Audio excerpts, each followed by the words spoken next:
সাল্লাল্লাহু আলাইহি ওয়াসাল্লাম বলেছেন, যখন ফজরের ওয়াক্ত হয় তখন তোমরা শুনবে মোরগ ডেকে ওঠে না?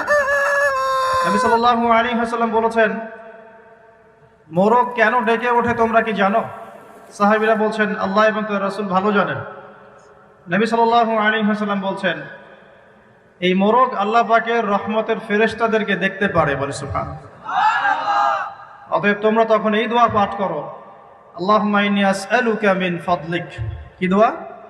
আল্লাহুম্মা ইন্নী আসআলুকা মিন ফাদলিকা। এই দোয়াটা পড়বেন সকালবেলা।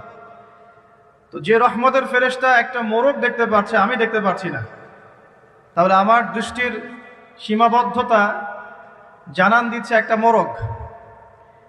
আবার আমাদের সবার দেহে আছে আত্মা বা রূহ।